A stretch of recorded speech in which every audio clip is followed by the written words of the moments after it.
सत साहिब सतगुरुदेव की जय। बंदी छोड़ कबीर साहिब जी की जय। बंदी छोड़ गरीबदास जी महाराज जी की जय। स्वामी राम देवानंद जी गुरु महाराज जी की जय हो।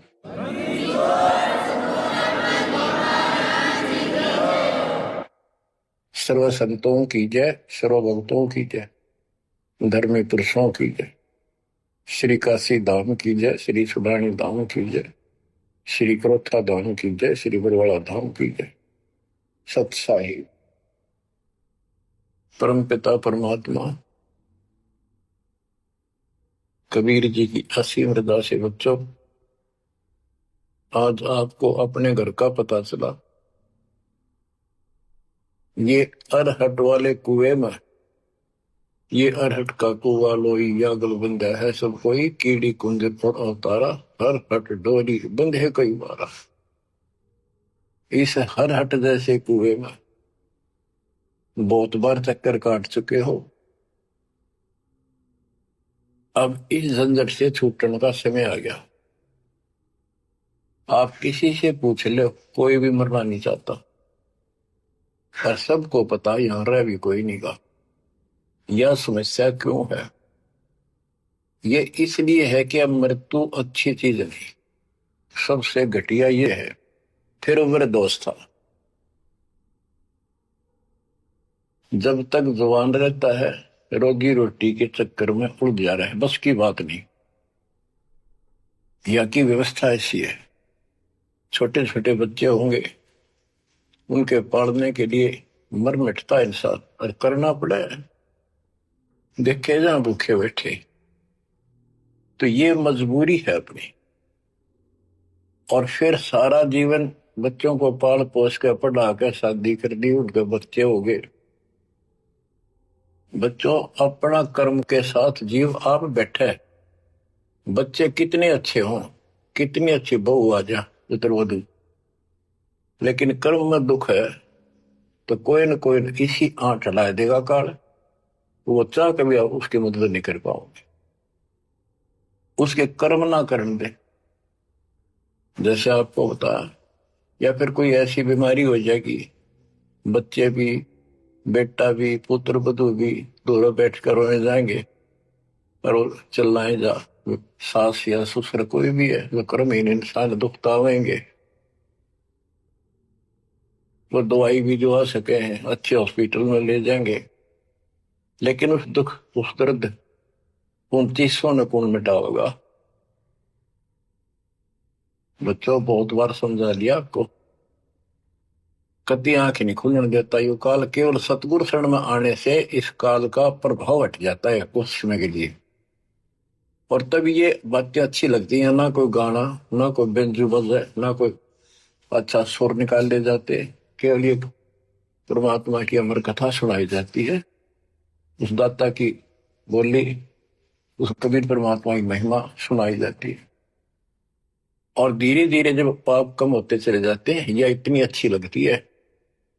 वो गाने सुना करते भगवती एक अन्य के लिए लगते इनके सामने, तो पाप कर्म जितने कटते चले जाएंगे, इतने ही ये आत्मा का आहार इसे अच्छा लगने लग जाएगा।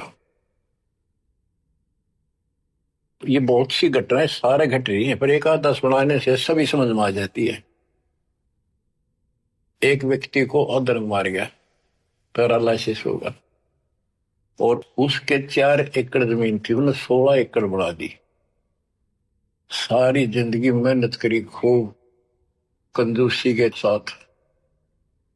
भगवान को जाने कौन था, कोई सुनता ही नहीं भगवान के बारे में। था उसको 4 लड़के हो गए, चारों की शादी कर दी, चारों अलग अलग हो गए, उसको पैरालिसिस हो गया। अब उसको कोई नहीं उठा उन चारों में, और बच्चे उसके पास से निकल जा। गांव के व्यक्तियों को पता चला, वो आए, उन बच्चों को समझाया, भाई बाप है, इसने कितना कुछ किया तुम्हारे लिए, कुछ तो शर्म करो। तो एक ने शर्म के मारे कुछ 10-5 दिन करी सेवा, फिर छोड़ दी। फिर उनके रिश्तेदार बुलाए, पंचायत हुई, रिश्तेदारों ने ये कर दिया भाई इसके 16 किले ने 5 हिस्सा में बांट दो। तो 3 एकड़ जमीन तो इसका हुआ है, इसको दो, 3 किले इसके छोड़ दो, और जो इसकी सेवा करेगा वो लो। तो छोटे वाले की पत्नी बोली जी हम ले लेंगे, हम संभालेंगे। वो लालच में वो बला ले ली, बला हो जाती है ये कर्महीन इंसान, और 1 महीने बाद से फिर छोड़ दी। फिर गांव के व्यक्ति आए, मेरा भाई क्यों नहीं संभालते तुम? वह बोलिए किले भी ले लो, मारो बस का कोई सबके बीच में। तो गांव के लोगों ने एक नौकर किया, 3 एकड़ जमीन में से उसका जो खर्चा वर्ता उसको देने लगे। तो जब वो पंचायत हो रही थी, बताओ था एक आदमी, और हमने देखा कई जगह ऐसी घटना घटी। तो जब वो पंचायत में आ रहे थे, रिश्तेदार आ रहे थे, वो खाट में पड़ा पड़ा नाड़ नाड़ हल्ला, और पोता आ गया उसका। उस पोता ने इतनी दूर खड़ा था वो, 5-7 फुट, नो करा नाड़ का नहीं, अकबर आजा आजा लाट कर भाई नो, नाड़ नाड़ लर्ज की नो दिखा कर मैं इससे प्यार करना चाहता हूँ, और वो दूर बात। तो वहां बैठे उपस्थित व्यक्ति बोले इन बेटा ने तय कर दी इतनी छोटी मालस, इन पोते ही कसर रह रही है, ये करेंगे। तो यहाँ अध्यात्म ज्ञान आता है। जो काम करण का था कर्महीन ने वो तो करया कोई नहीं, जिसका दुख भी टला हो, बेटा बेटी पुत्र वो दूर सब न अच्छा लगा हो। तो बच्चों यू काम करण का है, यह सबके साथ बढ़ जाएगी जाए, भगवान की शरण में नहीं रहता। 3 बातों को देखकर दास को और अधिक दृढ़ता लगी, भगवान के प्रति तड़पने लग गया कि सचमुच तो पहले देखा है सब बताओ, और भी सामान्य बातें देखी ना, बीमार हो तो भी माता पिता बैठे बैठे देखे जा, और वस्तु के लिए पुकारे जा, कोई सुनने तक नहीं था। कबीर साहब कहते बूढ़ा होकर पड़े खाट में, सुने बचन खारे, कड़वी बात सुना करेगा, और कुत्ते ताउन का भी सुख को नहीं, छाती फूकड़ आ रही। पुत्र वधु कह के गई बूढ़ा बुढ़िया ने के ध्यान रखियो को कुत्ता बिल्ली ना बढ़ जाए अंदर। अब वो ध्यान रखे तुम्हें दिखे कुछ ना दिखे, और दोस्त आंख लागी, कुत्ता बढ़कर उसकी लस्सी दूसी गिरा गया। वह पानी लेकर आई तो उन्होंने कहा तारा इतना भी सुख कौन, तो कुत्ते ने रोक दो, छाती फूक दी तुमने मेरी। तो परमात्मा कहे फिर ये एक वचन सुनोगे तुम, ये कथा सुनने को मिलेगी अमर कथा तुम्हारे को। जो काम करने का वो कर लो, भक्ति करो, और फिर देख घर में भी सुख, शरीर में भी सुख, और सारे बच्चे भी भक्ति मार्ग पर लग जाएंगे।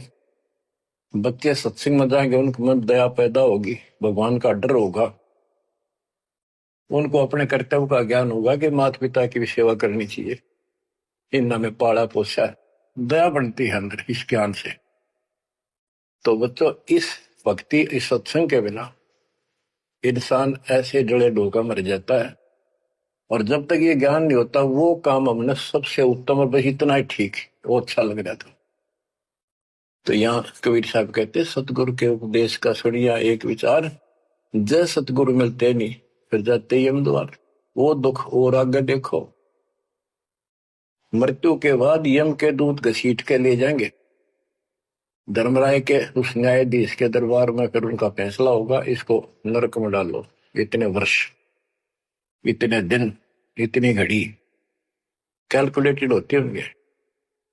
यम के दूत उनको लेकर चलते तोड़ के तोड़ने क्यों, 1 लाख का हिसाब हो डेली, दे लट्ठा दे लट्ठा, वो नरक से वापस भाजे, उनका लठ मारे भाले ठोकर, जबरदस्ती लात मार के ठोकर मार के नरक में गिरे।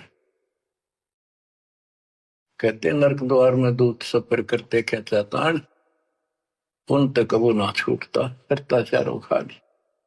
नरक भोग का फिर 4 खानी में भरमता, कुत्ते गधे शोर बनता, और कभी ना लगता पार, सो फेरा सब मिट गया मेरे सतगुरु के उपकार। बच्चों समझ लो इन बातों को और देखो मालिक की दया। ये बातें कदे हमने दादे परदादा पर भी ना सुनी, माता पिता से नहीं सुनी। उसकी दया विदाता की। और आज ये अच्छी लगे और बात एक भी अच्छी नहीं लगती। वो तो बेतुकी बातें हैं। थोड़ी देर बातें करनी पड़ती है इधर उधर की। 2 मिनट बाद में सोचा ही जा तो जा अपना परमात्मा ने याद करे। तो यह लगन अलग से लगेगी, इस सत्संग से लगेगी। और भक्ति समूह दान करोगे या सेवा, ये सारे मिलकर आपको निर्मल करेंगे। आपको हर तरह से शक्ति आत्मा को मिलेगी। भोजन खाते हैं तो उसमें सभी प्रोटीन सब प्रकार के खाने होते हैं, तभी स्वस्थ शरीर रहता है। इस प्रकार हमने सेवा भी, जिसी बने सुमरण भी, दान भी, ये करना पड़ेगा।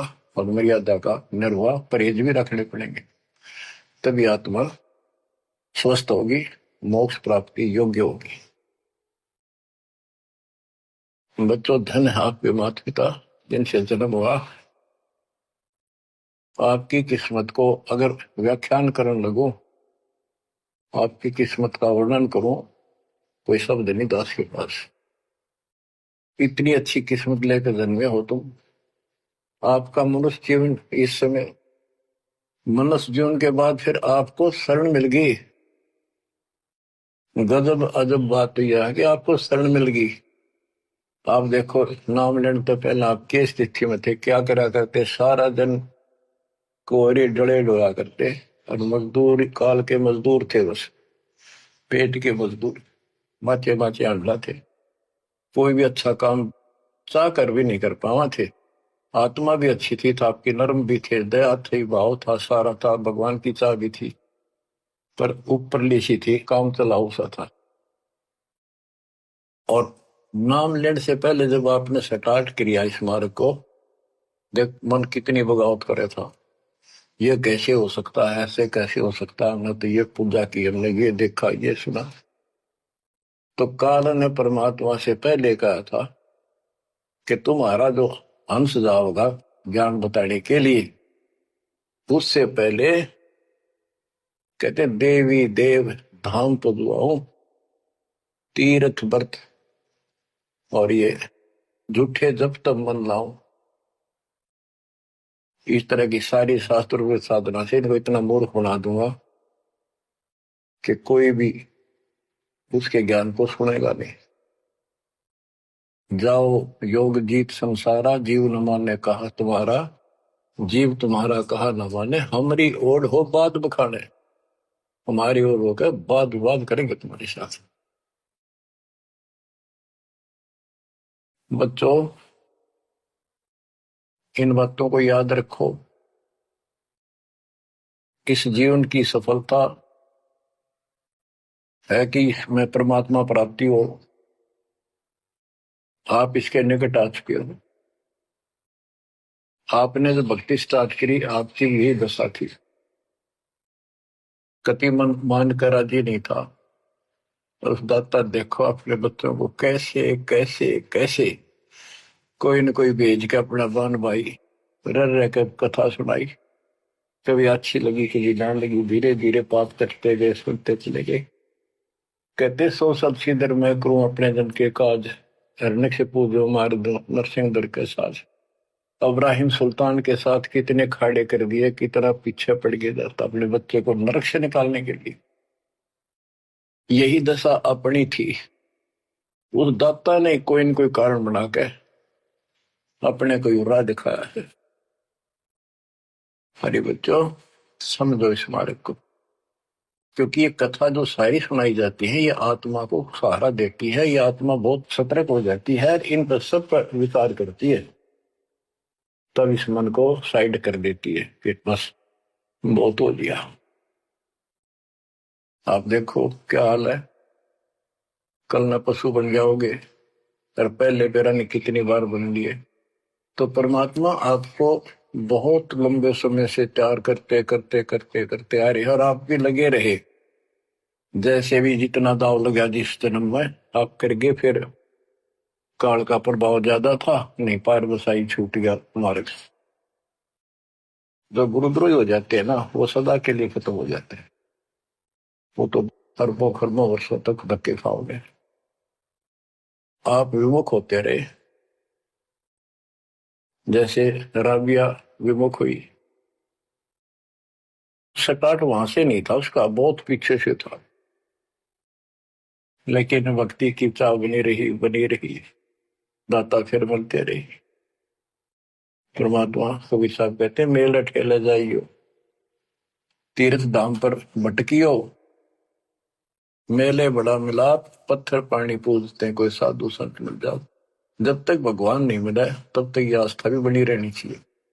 इसलिए परमात्मा कुछ लोगों को दूंगा, संस्कार तो निगाह होता है, कोई मत्था टेक के किते जाके, और कुदरती वो संस्कार आ जाता, उसकी आस्था बनी रहती है वहां पर, तो भगवान में चाह बनी रही।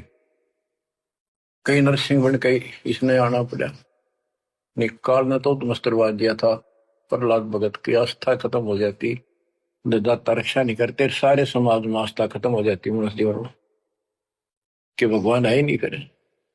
अरीसा दिखा दिया, भगवान आज तक याद है, भगवान है। इसलिए हमारी चाह बनी रही परमात्मा के प्रति। तो बच्चा परमात्मा की असीम रजा आपके ऊपर। परमात्मा 600 साल पहले हमें राह दिखाने लगे थे, और उसी समय से आज तक बीच में अपने संत गरीबदास जी को बीच में मिले, इस भक्ति को फिर से जीवित कर गए, इस अध्यात्म ज्ञान को फिर से कभी खम्भ रोप गए, इनके माध्यम ये यथार्थ ज्ञान देख। और 300 साल से अमर ग्रंथ यहाँ पढ़ा करते थे गरीबदासी, गरीबदास के 12वें पंथ वाले। मेरे गुरुदेव के अतिरिक्त किसी के पल्ला नहीं पड़ा। उन्होंने दास को दिया ये खजाना, उसके बाद गहनता से इसका अध्ययन किया, आशीर्वाद उनका रहा। आज ये खजाना खोल दिया, गुरुदेव का आशीर्वाद, कबीर साहब का वचन, 5505 कलयुग बीत चुका, तो ये खेल तो होना ही था। और यह गंगा आएगी, मोक्ष करने वाली असली गंगा, ये है सत्संग। इसमें जो स्नान करेंगे, सत्संग सुनेंगे, मोक्ष तो इन आत्माओं का होगा। अब्राहिम सुल्तान को कैसे निकाला, उसके कोरडे तक खाए मालिक ने अपने बच्चे के, बता के लागत था, क्या नाता था उससे। अब यहां विचार कर लो, उसका हमारे से क्या नाता है, कितना गहन नाता है। वो हमारा पिता है, वही हमारी माँ है। उस परमात्मा में हमारे प्रति माँ और पिता दोनों का मोह है, कितना जबरदस्त हो सकता है वो देखो। तुम अपनी गलती से फंस गए, पर वो बैठा उस पर भी नहीं जाता खाली, कि कुछ तो निकालो काल के जाल से। आप आंख खोलो, इस मार्ग को दृढ़ता से ग्रहण करो, बच्चों वाली बातें छोड़ दो। सारा संसार एक तरफ हो जाए, आपने एक तरफ होना पड़ेगा। जैसे मीराबाई को कहा उसकी मां ने, सत्संग में जाना मेरा छोड़ दे, आए मारी लोग कर तकरार, सत्संग में जाना मेरा छोड़ दे, सत्संग में जाना मेरा ना छूटे, सत्संग में जाना मेरा ना छूटे, तारी चाहे जड़ कमरो संसार, सत्संग में जाना मेरा ना छूटे। इस दशा में, इस स्थिति में आपको आना पड़ेगा। ये संसार साथ नहीं जाएगा, ये संसारिक व्यवहार आपका कति काम नहीं आऊगा। ठीक है, बेशर्म होना भी नहीं, जितना हम समाज में सहयोग कर सकते उस तरफ में रहना पड़ेगा। प्यार दें सबको, नमस्कार करें, बड़े छोटे की कदर करें, अच्छा व्यवहार करें, हेल्प करें, लेकिन जहां अपने भक्ति में बाधा हो उसका नमस्कार करे, हाथ जोड़ लें दूर थे। बच्चों,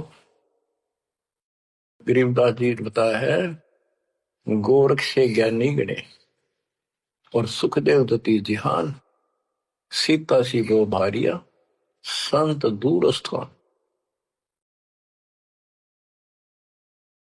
पुण्यात्मो, आपको अध्यात्म सिलेबस, ये अध्यात्म का पाठ्यक्रम पढ़ाया जा रहा है, दास टीचर है, और इसको बार बार रटवाऊंगा, बार बार समझाऊंगा, क्योंकि टीचर सारा साल उस सिलेबस को रह रहकर रिपीट करवाया करे, तब बच्चों के आत्मा में, उसके मन में, बुद्धि में वो सेट होता है।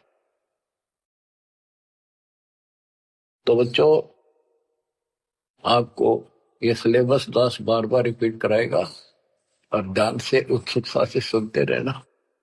परमात्मा के ज्ञान को, सत्संग को सुनो, जब कति एकाग्र चित्त से सुनो। गरीब गोरख से ज्ञानी घने, सुख देव जति जिहान, सीता सी बहु भारिया संत दूर स्थान। अब आपको अमर ग्रंथ की अमर वाणी का कुछ अंश सुनाऊंगा। जैसे दास की बुद्धि काम करेगी, इसको सरल भी बनाऊंगा। गरीब यज्ञ रची जब पांडो राजा, नो ना तो नहीं ना दुबाजा, 84 सिद्ध रिद्ध सब मोहे, पूर्ण ब्रह्म ध्यान नहीं जोहे। अब क्या बताना चाहते हैं संत गरीबदास जी, कि जब पांडवों ने अश्वमेघ यज्ञ रची, तो उसमें 33 करोड़ देवता, 88,000 ऋषि, ब्रह्मा विष्णु महेश तक उपस्थित थे, 12 करोड़ ब्राह्मण, और ये गिरिपुरी, इनका गिनती नहीं, 56 करोड़ जहां थे या दो, शंख पचायन नहीं, बाजा ना दो। तो कहने का भाव ये है कि गोरख से ज्ञानी गणे, सुखदेव जति जिहान, प्रसंग ये है। और सीता सी बहु बारिया संत दूर स्थान। पांडवों ने अश्वमेघ यज्ञ क्यों की थी? श्री कृष्ण जी जो उनके गुरु थे, त्रिलोकीनाथ विष्णु अवतार, उन्होंने बताया था कि तुमने, क्योंकि युधिष्ठिर जी को भयंकर स्वप्न आने लगे, बेचैनी होगी, भूख गई, रात की नींद गई, वैद्यों से इलाज करा लिया, कोई आराम नहीं हुआ। श्री कृष्ण जी के गुरु थे, उनसे समाधान जाना और कारण पूछा कि ये हुआ क्यों। तब श्री कृष्ण जी कहते, तुमने जो बंदूकघात किए हैं, युद्ध में, महाभारत में आदमी मारे और अपने प्रियजन मारे, रिश्तेदार मारे, ये पाप वो हानि कर रहा है, वो सेध रहा है। समाधान ये है कि अश्वमेघ यज्ञ करो और पूरी पृथ्वी पर न्योता दो, तो कोई आओ, धर्म यज्ञ करो एक, और धर्म यज्ञ सफल होगी तो तुम्हारा यह दुख दूर होगा, अन्यथा नहीं होगा। और यज्ञ संपूर्ण होने की, सफल होने का चिन्ह बना दिया, बता दिया निशानी, कि एक शंख 5 मुंह का, पंचानन शंख, उसको पंचजन्य भी बोल देते हैं। पंचायन, आनंद माने मुख होते हैं, पंचानन 5 मुख का शंख एक अलग स्थान पर रखा जाएगा। वो कोई बजाएगा नहीं, आप पर बाजेगा। वो बाजेगा तब जब कोई पूर्ण संत, अच्छी करने वाला उसमें भोजन खा लेगा। तो 33 करोड़ देवता बुला लिए, 88,000 ऋषि आ गए, 12 करोड़ ब्राह्मण आ गए, तो किसी से भी शंख नहीं बजा। न्योता देने के लिए चारों पांडवों की चारों दिशा में ड्यूटी लाई थी, युधिष्ठिर ने छोड़ दिया कि भी न्योता दे का निमंत्रण दो। भीम का निमंत्रण देने की जो दिशा थी, ड्यूटी थी जिस साइड में, उसमें सुदर्शन नाम के एक सुपच, जिसे आजकल शेड्यूल कास्ट कहते हैं, उसमें सुपच कहते थे, और वाल्मीकि जाति में थे वो। भीम वहां गया। भीम ने उनको निमंत्रण दिया कि भगत जी हमारे वहां आइयो, और मैं युधिष्ठिर राजा का भाई भीम हूं, और ऐसे ऐसे हमने एक अश्वमेध यज्ञ रची है, आप आमंत्रित हैं। तब सुदर्शन जी ने कहा, सुपच ने, कि भीम तुमने तो इतना पाप कर रखा, कसाई भी फीका पड़ गया, तुमने ऐसा जुल्म कर दिया। वो बहन आज तक रो रही है जो विधवा होगी सैनिकों की, उनके बच्चे टक्कर मार रहे हैं, माँ से पूछ रहे हैं पिताजी कब आएंगे छुट्टी। उनकी माँ एकांत में ज्यादा रो रही है, तुम बैठ के ठाठ कर रहे हो और तुम मौज कर रहे हो, तुम तो नरक में डाले जाओगे। मुझे बुलाना है, जो अश्वमेघ तुम करने जा रहे हो, ऐसी अश्वमेघ 100 का फल मुझे संकल्प करो, 100, तब मैं तुम्हारे जाके रोटी खाऊं, मैं कौन पड़े से नरक में। अब अहंकार था भीम को कि हमारी यज्ञ तो सफल होनी है, क्योंकि श्री कृष्ण जी रहे साथ। तो उस भगत को कहा कि तेने आना होता जी, निफालतू ना बोले कि तेरे बिना वह काम अड़ा है, हमारे कोई आंट नहीं लगती। तो सुदर्शन जी चुप हो गए, संकट और सवाल को उल्ट जवाब ना दे। जब उनका कति संपूर्ण नहीं हुआ, वो काम नहीं बना, 33 करोड़ या दो सारे आ लिए, सबने भोजन खा लिया। शंख नहीं बजा, जब एक दूसरे के मुंह को देखा है, वो उपस्थित ऋषि संत देवता ये बतला रहे हैं कि इनके पाप गणे कर लिए इनने। शंख बजेगा कहां से, अपने ऊपर ना लेते। अब जैसे ये माया के अंग का प्रसंग है, वाणी वो चल रही है कि इस देवी ने, इस माया ने काल के दबाव में यहाँ सबको भ्रमित कर रखा है, सत साधना करने नहीं देती, शास्त्र साधना में डरे डुबावे। कर तो काल रहा है, लेकिन यह उसके दबाव में आ गई, या क्या करे, फंस गई, इसके साथ आकर निकम्मे गए। तो बच्चों, तब युधिष्ठिर बोला, महाराज हमारे पाप गणे हैं, भगवान ये तो कभी नहीं बात जाए। तो मन पता है क्या हाल हो रहा है, वो मेरे स्वप्न में भी दिखाई देते, वो बच्चे रोते हुए, उनकी विधवा रोती हुई टक्कर मार रही है। कृष्ण जी बोला, भाई इस शंख न बजाने वाला आया को नहीं। भीम को बुलाया कि बताओ इस साइड में किसकी ड्यूटी थी निमंत्रण देने की, कि भीम की थी। भीम से पूछा कि तुम ऐसे ऐसे एक सुदर्शन नाम का संत है, उसको न्योता नहीं दिया। वो बोला, जी निमंत्रण दिया था, पर वो तो कुबोल आदमी है, ये बातें बोली है कि तुम पापी हो, अपराधी हो, वो तो गलत बोला। कृष्ण जी बोले, आपने क्या कहा। भीम बोला, मैंने कह दिया तो नाना होता जी, आपने ना तो मत आइए। श्री कृष्ण जी बोले, सारा काम खराब कर दिया, साधु संतों से ऐसे नहीं बोलना चाहिए, वो जो कहते हैं उसमें कोई दम होगा बात में। तुम तो सारा काम बिगाड़ दिया, अब बता क्या करेगा। इतना पैसा लग गया, बात वही की वही, ओडे मुंह हो गया भीम का, कहते माँ चिरा था तक के दिफा था। श्री कृष्ण जी बोले, बैठ साले, रथ तैयार करो। उस दौरान जब यह घटना घटी, उसमें परमात्मा करुणा में नाम से प्रकट थे कबीर साहब, और सुदर्शन उस करुणा में परमात्मा के बच्चे थे, शिष्य थे। सुदर्शन जी ने अपने गुरुदेव को जाके बताया कि महाराज ऐसे ऐसे वो भीम आया था, और मैंने उसको बोल दिया भाई ऐसे ऐसे कर। परमात्मा बोले, बा वो यज्ञ तो उनकी पूरी हो को ना, उन तो वो सारे माया के पुजारी बैठे हैं, वह फिर आओगे। तू खिसक जाए यहां ते। सुदर्शन जी तो निकाल दिए, परमात्मा सुदर्शन रूप बनाकर बैठ गए। पांचों पांडव छठे कृष्ण जी गए, एक योजन 12 किलोमीटर दूर रथ से उतर लिए और पैदल चल पड़े। जाके श्री कृष्ण जी ने दंडवत प्रणाम किया तो पांडव तापा मरे पड़े थे, पांचवा ने उन्होंने किया।